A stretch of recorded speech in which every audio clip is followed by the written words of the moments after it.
Hello students, how are you? I hope you all are well. So let's start our today's topic, that is microprocessor and microcontroller. Do you know what is microprocessor and microcontroller?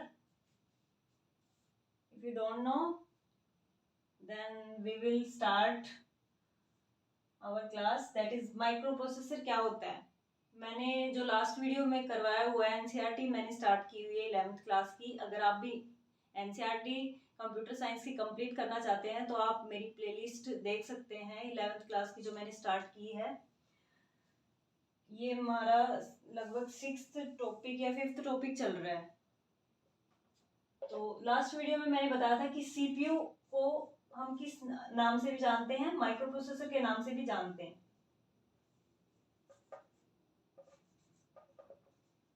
Microprocessor के नाम से भी इसको जाना जाता है।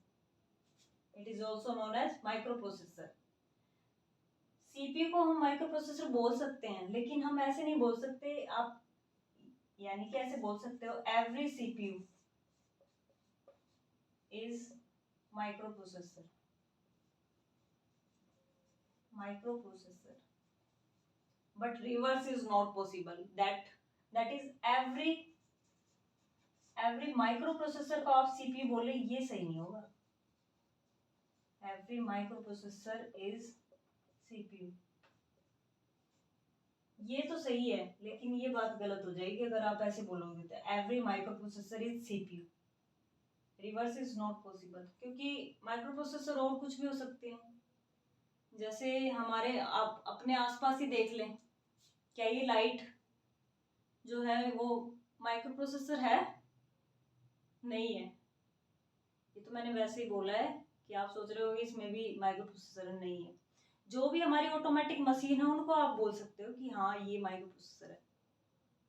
For example, जैसे oven हुआ, वॉशिंग मशीन हुई, ये सब क्या है? ये इनको आप बोल सकते हो कि इनमें माइक्रोप्रोसेसर यूज हो रहा है। So every CPU is microprocessor, but reverse is not true. ये आपको पता होना चाहिए, इसलिए मैंने सबसे पहले यही टर्म बताई है। या आप ये भी बोल सकते हो कि CPU is a part of microprocessor. CPU is microprocessor. CPU किसके अंदर आ रहा है? माइक्रोप्रोसेसर के। लेकिन हर सीपीयू क्या होगा? माइक्रोप्रोसेसर। लेकिन उल्टा ट्रू नहीं होगा। इस पिक्चर का भी वही मतलब है जो मैंने अभी आपको सेंटेंस की फॉर्म में बताया है। अगर आप माइक्रोप्रोसेसर के अंदर इस टाइप का डायग्राम बनाएंगे तो इससे जो एग्जामिनर होगा उस पर अच्छा इफेक्ट पड़ेगा। तो डायग्राम की फॉर्म में जरूर आप शो करें। ये मैं बता रही हूँ कि 11th और 12th क्लास के जो कंप्यूटर साइंस के स्टूडेंट्स हैं, कैसे अटेम्प्ट करें। आप डेफिनेशन लिखें, देन डायग्राम बनाएं, फिर डेफिनेशन लिखें, फिर डायग्राम से शो करें। तो उससे क्या है, बहुत ही क्लियर समझ में आएगा कि हाँ बच्चे को नॉलेज है। इसके बाद देखो, माइक्रो प्रोसेसर की आप डेफिनेशन कैसे लिखेंगे? डेफिनेशन में आप लिख सकते हैं, micro processor is microprocessor is programmable multi-purpose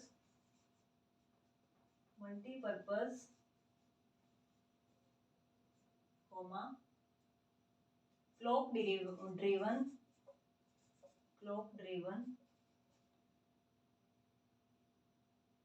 and register based electronic device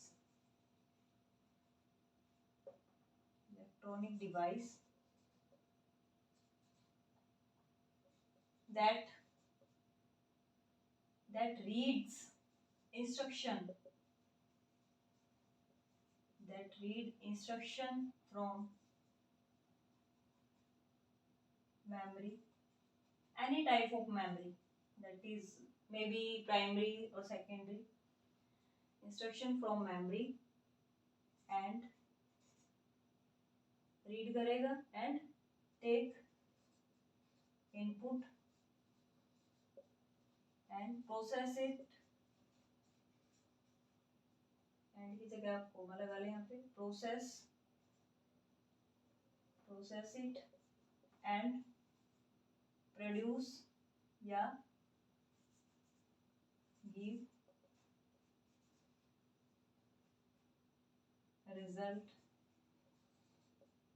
as output.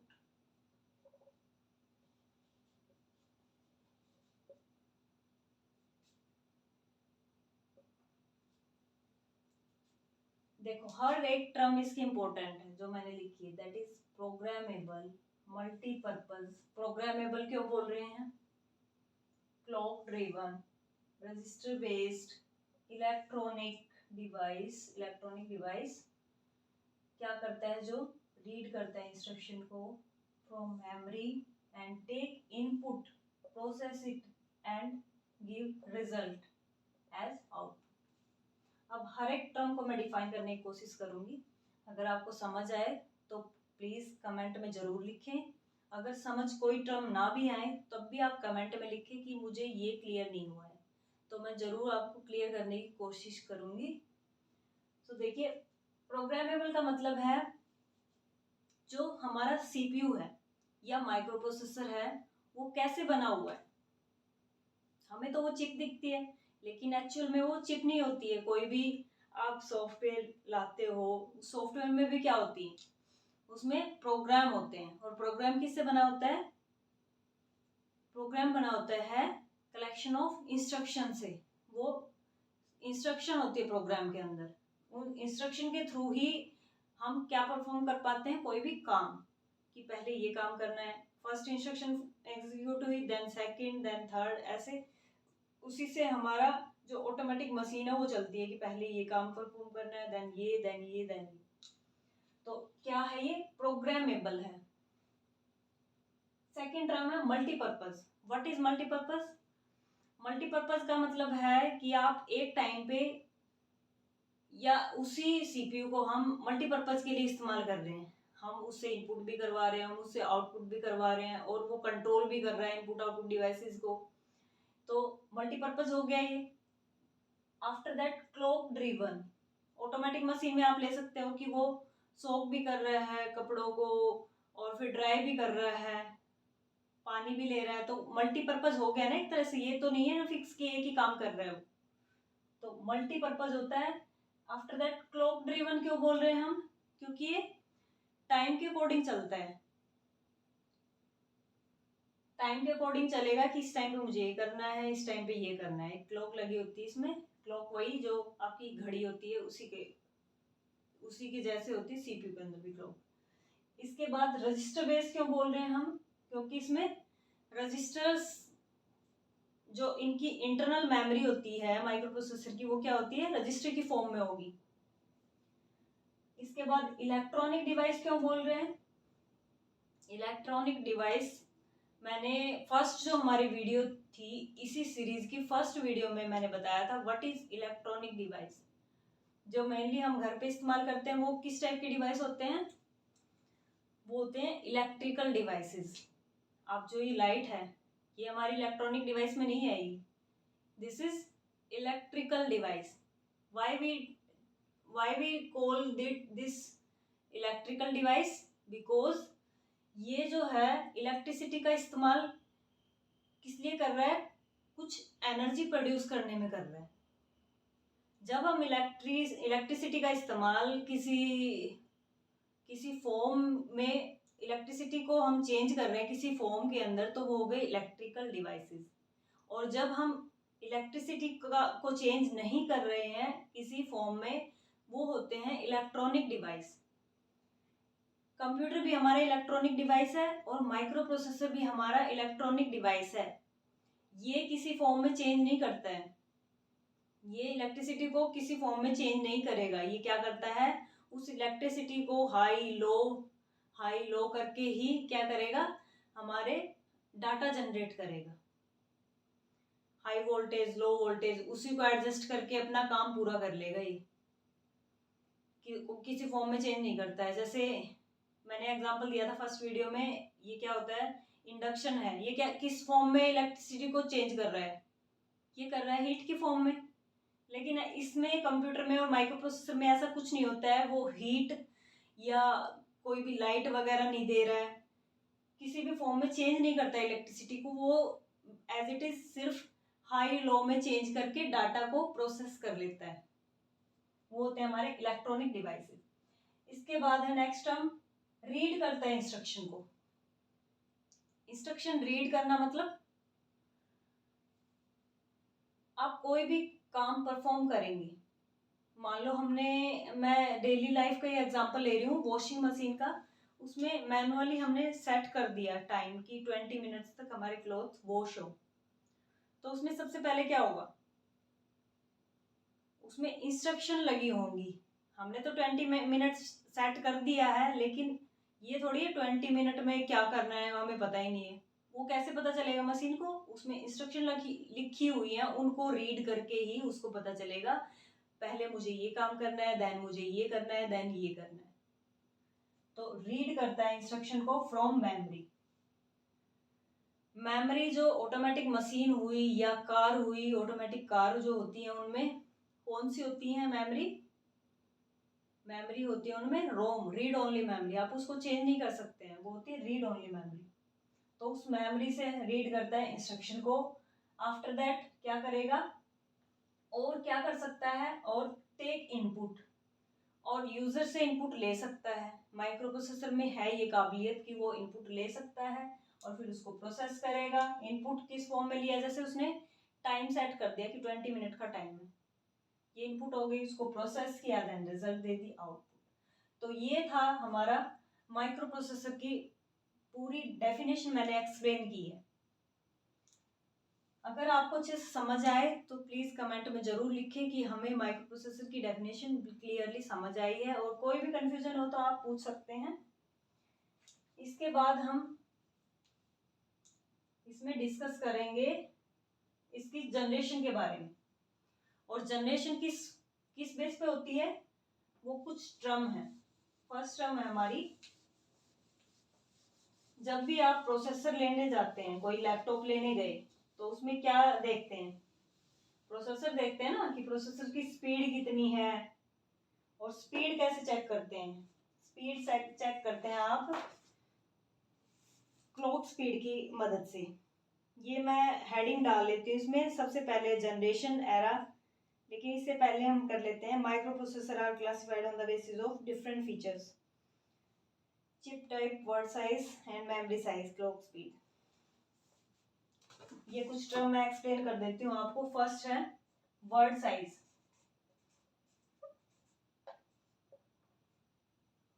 Word size, word size होता है कि आप एक टाइम पर कितने कितने डाटा को आप प्रोसेस कर रहे हैं, एक टाइम पर आप कितने डाटा को आप प्रोसेस कर रहे हैं, वो होता है हमारा वर्ड साइज। आपने सुना भी होगा कि इसमें कितना 8 बिट प्रोसेसर है, तो वो 8 बिट का मतलब क्या हो गया, 8 बिट प्रोसेसर है तो वो एक टाइम पे कितने बिट को प्रोसेस कर रहा है, वो कर रहा है 8 बिट को प्रोसेस कर रहा है at a time, at a unit of time, at a unit of time. एक टाइम पर वो 8 बिट को प्रोसेस करेगा। अगर बोल दिया जाए 16 बिट का है, 16 बिट का है तो कितने बिट को प्रोसेस करेगा, तो वो करेगा 16 बिट को। 32 बिट का है तो 32 बिट को, 64 बिट का है तो 64 बिट को, एक टाइम पर ही। तो सबसे बेटर कौन सा हो गया, जितनी ज्यादा बिट होंगी उतना ही बेटर स्पीड मिलेगी, कि एक ही टाइम पर वो 16 बिट को प्रोसेस कर रहा है या 32 को प्रोसेस कर रहा है। ये होता है हमारा वर्ड साइज।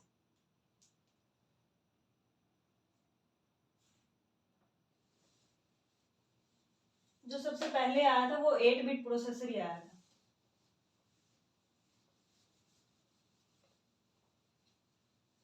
इसके बाद नेक्स्ट हम किसके बेस पे स्पेसिफाई करते हैं, मेमोरी साइज, कि मेमोरी साइज कितना होगा।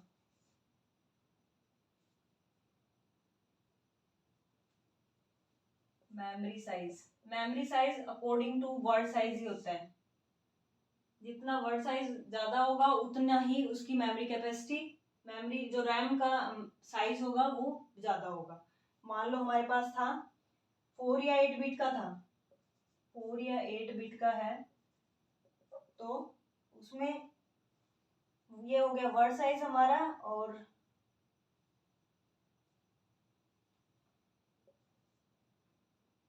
मेमोरी साइज आप कैसे निकालते हैं, मैं एक फॉर्मूला बता रही हूँ। मेमोरी साइज आपको जब भी वर्ड साइज से निकालनी हो तो आप क्या करेंगे, जितने भी बिट का प्रोसेसर है आपका उसको 2 टू दी पावर में लिख देंगे, 2 टू दी पावर 4, ये कितना हो गया 16 KB। अगर मान लो है 2 to the power 8, sorry 16 KB नहीं होगा, 16 बाइट होगी, 16 बिट। अगर 4 बिट का डाटा हम रीड कर पा रहे हैं तो उसमें टोटल मेमोरी लोकेशन कितनी होंगी, 16 होंगी। ऐसी ऐसी 16 लोकेशन होंगी, 0 से स्टार्ट होके 15 तक, 0 1 2 3 4 5 अप टू 15 तक ऐसी लोकेशन बनेगी। अगर 8 बिट का डाटा हम रीड कर पा रहे हैं, 0 1 अप टू 7, 0 से लेके 7 तक का अगर डाटा हम रीड कर पा रहे हैं, इसका मतलब है कि जो हमारी मेमोरी का साइज है वो कितना है, 2 टू दी पावर 8 बिट का साइज है रैम का। और मान लो 10 बिट का अगर रीड कर पा रहे हैं तो 2 टू दी पावर 10, इसको हम ये लिख सकते हैं 1 KB की रैम है, क्योंकि ये होता है 1024 बिट्स के इक्वल, तो इसको 1 KB रैम भी बोल सकते हो आप। तो इतना डिटेल में हमें वैसे जानना नहीं है, बस मैंने बता दिया। मैं जब पढ़ाती हूँ तो ऐसा मन करता है कि जितना मुझे पता है मैं कंप्लीट नॉलेज दूं बच्चों को भी। मेमोरी साइज नेक्स्ट जो है, किसके बेस पे हम स्पेसिफाई कर सकते हैं माइक्रो प्रोसेसर को, क्लॉक स्पीड। क्लॉक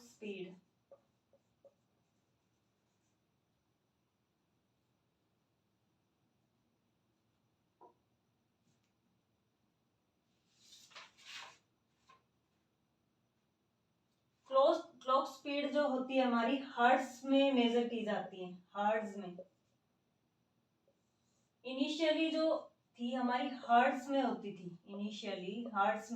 कि 7 हर्ट्ज 8 हर्ट्ज इस टाइप से आती थी।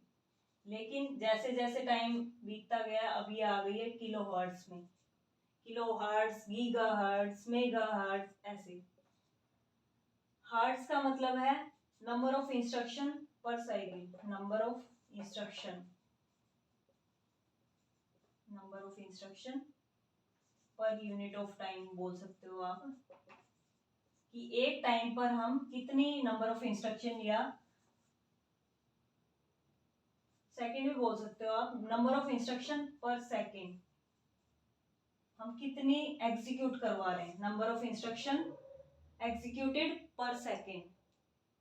ये हर्ट्ज में, हर्ट्ज का ये मतलब होता है। अब आगे किलो हर्ट्ज में, गीगा हर्ट्ज में कि 1000 ऑफ इंस्ट्रक्शन हम एग्जीक्यूट कर पा रहे हैं, और ये गीगा मेगा ऐसे बढ़ती जाती है क्लॉक स्पीड। जितनी ज्यादा होगी, जैसे गीगा हर्ट्ज में अगर माइक्रो प्रोसेसर की स्पीड है तो वो क्या है, बेटर देन है किलो हर्ट्ज से। तो आप स्पीड जब भी चेक करेंगे तो इसके अकॉर्डिंग कर सकते हैं। नेक्स्ट टर्म है हमारी कोर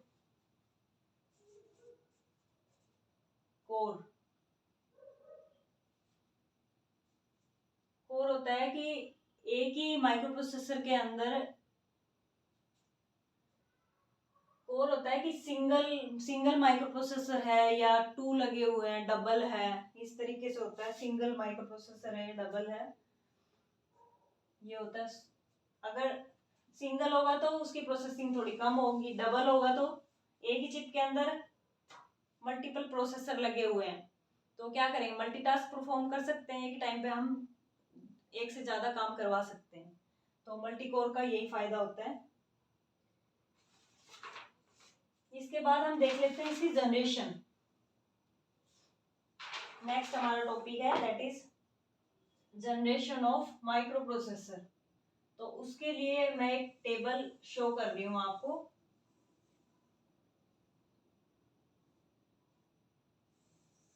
माइक्रो प्रोसेसर की जनरेशन, लाइन टेढ़ी हो जाती है भाई।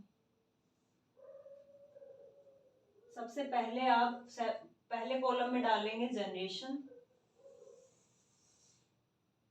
सेकंड कॉलम में आप डालेंगे एरा, मतलब कौन से सन में आई है जनरेशन। उसके बाद आप डालेंगे चिप टाइप। चिप टाइप ये भी अभी बताऊंगी मैं, चिप टाइप क्या होता है। उसके बाद वर्ड साइज, ये मैंने बता दिया है वर्ड साइज क्या होता है माइक्रो प्रोसेसर के लिए। इसके बाद मैक्सिमम मेमोरी साइज आप कैसे निकाल सकते हैं अकॉर्डिंग टू वर्ड साइज। इसके बाद क्लॉक स्पीड। उसके बाद कोर, कौन से कोर आप यूज कर रहे हैं, सिंगल मल्टी। इसके बाद है हमारी, सॉरी 2 कॉलम और बनेंगे तो मैं इसको थोड़ा कम करती हूँ। कोर के बाद ये की बचा है एग्जाम्पल, एक ही बचा हुआ है दैट इज एग्जाम्पल। सभी हो गए क्लॉक स्पीड।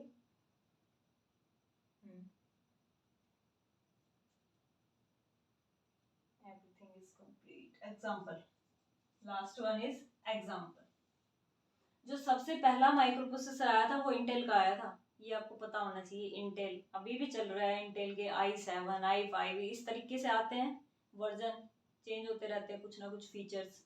और वो फीचर्स कैसे चेंज होते हैं, वो होते हैं ट्रांजिस्टर चेंज होते हैं, बाकी उसमें इतना कुछ चेंज नहीं होता है।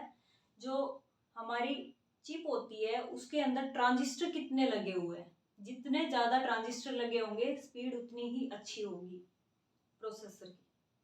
जो स्टार्टिंग में माइक्रो प्रोसेसर आया था उसमें 2300 ट्रांजिस्टर इस्तेमाल हुए थे, लेकिन करंटली जो है उनमें तो मिलियन बिलियन इतने ट्रांजिस्टर यूज होते हैं।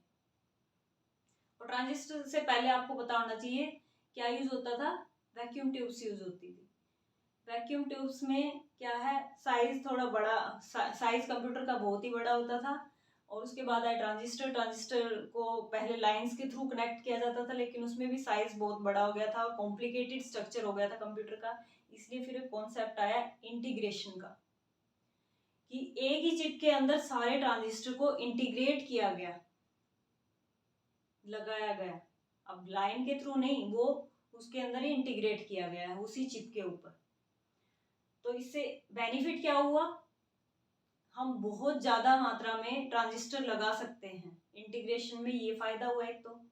और साइज छोटा हो गया, ये हुआ। और कंजप्शन ऑफ इलेक्ट्रिसिटी भी कम हो गई, पहले इलेक्ट्रिसिटी ज्यादा लग रही थी।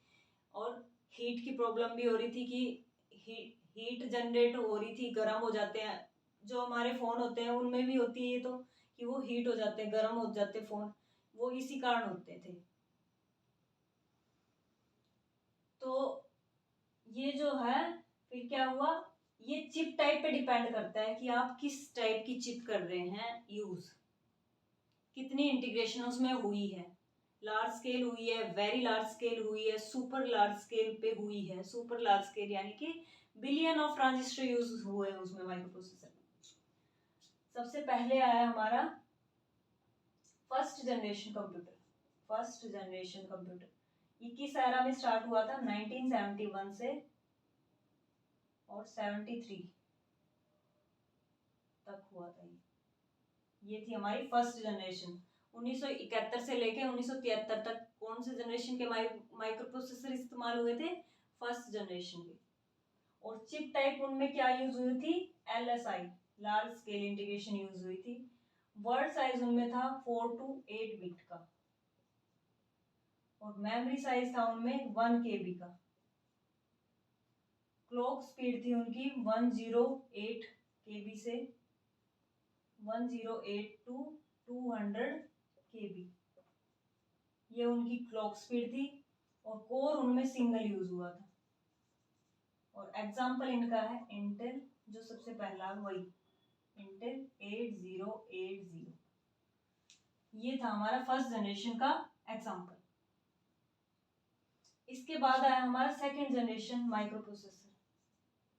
सेकेंड जनरेशन कब स्टार्ट हुई? 1974 से हुई स्टार्ट। यहाँ पे खत्म होते ही 74 में आ गई हमारी सेकेंड जनरेशन स्टार्ट हो गई थी और ये चली हमारी 78 तक, 74 से 78 तक हमारी चली। इसमें भी लार्ज स्केल इंटीग्रेशन ही हुआ था और वर्ड साइज जो हुआ है वो इस्तेमाल हुआ था इसके अंदर 8 बिट का। मैक्सिमम मेमोरी साइज इसका भी 1 KB नहीं, इसका 1 MB है। इसका मैक्सिमम मेमोरी साइज कितना हो सकता है? 1 MB तक हो सकता है। 8 बिट का यानी कि कितना बनेगा? 2⁻8 बिट मेमोरी साइज से लेके 1 MB तक हो सकता है मैक्सिमम। अब स्टार्टिंग निकालेंगे इसकी, ये बनेगा। इसके बाद इसको मैं थोड़ा ऊपर कर रही हूँ, 1008 to 200 KB, ये था हमारा क्लॉक स्पीड, फर्स्ट जनरेशन की क्लॉक स्पीड है ये। और सेकंड जनरेशन की जो क्लॉक स्पीड थी वो 2 MB थी, 2 मेगाबिट्स की, सॉरी 2 मेगाबाइट्स। एक टाइम में वो इतना डाटा क्या कर सकता है, इतनी इंस्ट्रक्शन को प्रोसेस कर सकता है, इतने इंस्ट्रक्शन को, 2 मेगाबाइट इंस्ट्रक्शन को।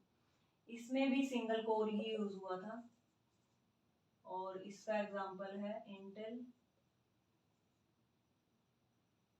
8085, इसका था 85 और इससे नेक्स्ट का था 86। थर्ड जनरेशन हमारी स्टार्ट हुई 78 पे एंड हुई थी, तो 79 से स्टार्ट हो गई थी third generation of micro processor. 79 से और कहाँ तक गई है? 80 तक, 1980 तक, यानी कि लगभग 1 साल या 1.5 साल तक ही चली है। लेकिन इसमें वेरी लार्ज स्केल इंटीग्रेशन हो गया था, यानी कि बहुत ही ज़्यादा मात्रा में ट्रांजिस्टर इस्तेमाल हुए थे और वर्ड साइज था इसका 16 बिट। मैक्सिमम मेमोरी साइज इसका 4 मेगाहर्ट्ज, सॉरी ये हार्ट्स में होगा, क्लॉक स्पीड मैंने बताई भी थी, गलती से मैंने बाइट लगा दिया है, किलो हर्ट्ज, क्योंकि क्लॉक स्पीड किस में मेजर की जाती है? हर्ट्ज में। जैसे हम डिस्टेंस को किस में मेजर करते हैं? किलोमीटर में, और मेमोरी साइज को किलोबाइट्स में। ऐसे ही क्लॉक स्पीड को हम किस में मेजर करते हैं? किलो हर्ट्ज में। कितनी किलो ही इंस्ट्रक्शन ये एक टाइम पर क्या कर सकता है? प्रोसेस कर सकता है। 2 मेगाहर्ट्ज इंस्ट्रक्शन इसकी एक टाइम पर कर सकता है और यहाँ पे 4 मेगाहर्ट्ज इंस्ट्रक्शन ये कर सकता है और मेमोरी साइज क्या होगा? 4 MB। सॉरी मेमोरी साइज रहेगा इसमें 16 MB, 16 बिट का वर्ड साइज और 16 MB मैक्सिमम साइज हो सकता है और मिनिमम 2⁻16 बिट से लेके 16 MB तक इसका मैक्सिमम मेमोरी साइज हो सकता है। और कोर इसमें भी सिंगल ही यूज हुआ था और एग्जांपल है इसका इंटेल 8086। इसके बाद फोर्थ जनरेशन आया हमारा। फोर्थ कहाँ से स्टार्ट हुआ? 1981 से और 95 तक हुआ था ये। फिफ्थ वाला हुआ हमारा 1995 से और टिल डेट तक है, जो अभी डेट है हमारी, अभी तक है ये फिफ्थ जनरेशन का माइक्रो प्रोसेसर। इसमें हुआ हमारा, इसमें भी वेरी लार्ज स्केल इंटीग्रेशन हुआ और लास्ट में हमारा हुआ सुपर लार्ज स्केल इंटीग्रेशन हुआ फिफ्थ जनरेशन में। सुपर लार्ज स्केल इंटीग्रेशन और मेमोरी साइज इसका 16 बिट था, इसका 32 बिट, देन 64। ऐसे याद कर सकते हैं आप। 4 का डबल 8, 8 का डबल 16, 16 का डबल 32 और 32 का 64 बिट। ऐसे जनरेशन में आए वर्ड साइज। और मैक्सिमम मेमोरी साइज कितना था? 4 GB इसका था, और 4 GB इसका मेमोरी साइज था, और 16 GB इसका था। लास्ट जो जनरेशन थी उसका मैक्सिमम मेमोरी साइज कितना हो सकता है? 64 आएगा इसमें। 64 GB तक आपका मेमोरी साइज हो सकता है। ये देखिए कितना बड़ा मेमोरी साइज हम मेमोरी ले सकते हैं इसके अंदर। ये होता है 4 मेगाहर्ट्ज, 4 मेगाहर्ट्ज तक। इसके बाद ये हो गया 133 मेगाहर्ट्ज तक। इतनी इंस्ट्रक्शन हम 4th जनरेशन में कर सकते थे। इसके बाद हमारा 5th जनरेशन में हम 533। वाओ, इतनी इंस्ट्रक्शन को हम एक टाइम पर क्या कर सकते हैं? एग्जीक्यूट कर सकते हैं। 533 से लेके 534 मेगाहर्ट्ज तक, गीगाहर्ट्ज तक, 34 गीगाहर्ट्ज तक। मेगा से गीगा चला गया। ये देखिए इतनी मैक्सिमम इंस्ट्रक्शन को हम एक टाइम पर कर सकते हैं प्रोसेस। और प्रोसेसर इसमें भी सिंगल ही यूज हुआ था। लास्ट में जाके कहीं मल्टी कोर प्रोसेसर आया था, और अभी क्या चल रहे हैं? मल्टी कोर प्रोसेसर ही चल रहे हैं। इसमें आप याद रख सकते हैं, इसमें भी इंटेल का 80823, और इसमें पेंटियम का आप याद रख सकते हैं, पेंटियम। और इंटेल का भी होगा इसके अंदर, दे नहीं रखा है। 80823 नहीं, सॉरी, ये 80386 है, 80386। तो ये एग्जाम्पल हो गए हैं। ये हमारी जनरेशन हो गई है सभी। 5th जनरेशन में 1995 से लेके और टिल डेट तक अभी तक ये ही चल रहा है हमारा। और सुपर लार्ज स्केल इंटीग्रेशन हुआ था इसके अंदर। वर्ड साइज था 64 बिट, मैक्सिमम मेमोरी साइज इसका था 64 गीगाबाइट, और इंस्ट्रक्शन ये इतनी 34 गीगाहर्ट्ज तक इंस्ट्रक्शन को क्या कर सकता था? एग्जीक्यूट कर सकता था। और कौन सा कोर यूज हुआ था इसमें? मल्टी कोर यूज हुआ था। एग्जांपल है इसका पेंटियम। इसके बाद हम करते हैं माइक्रो कंट्रोलर। अगर आपको माइक्रो प्रोसेसर अच्छे से समझ आ गया है तो ये तो चुटकियों में आ जाएगा समझ। माइक्रो कंट्रोलर कुछ भी नहीं है इसके अभी। Micro controller